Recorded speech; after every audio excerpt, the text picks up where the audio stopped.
மாப்பிள்ள வணக்கண்டா.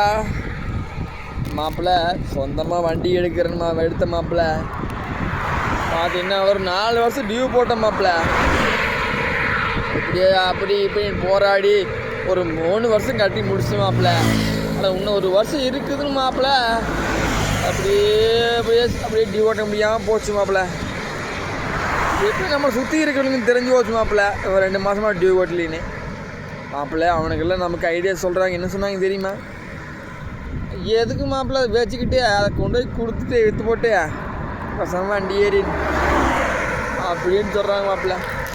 மனதுக்கு அவரை கஷ்டமாக போச்சு மாப்பிள்ள. என்ன கஷ்டம் தெரியுமா? அதாவது மாப்பிள்ள கஷ்டப்பட்டு வண்டி வாங்கி கடனெல்லாம் காட்டி இவங்க மத்தியில் வாழ்கிறதுக்குதே. ஐயோ, என்னப்பட்ட கடவுளுக்கு தான் தெரியும். ஓகே மாப்பிள்ள, நீ வண்டி எடுத்தீன்னா உன் மனசுக்கு என்ன தோணுதோ அதை செய் மாப்பிள்ள. கண்டவன் சொல்கிறெல்லாம் கேட்காத மாப்பிள்ள. காணுங்க வைக்கிட்டுங்களா மாப்பிள்ள? ஐயோ கண்டிப்பாக கட்டிடு மாப்பிள்ள. 4 வருஷம் என்ன 5 வருஷம் போட்டிருந்தாலும் உன்னை நீ நம்பு மாப்பிள்ள. கண்டிப்பாக நீ கட்டிடுவேன். சரியா? பார்த்து பத்திரமா இருங்க. போயிட்டு வா.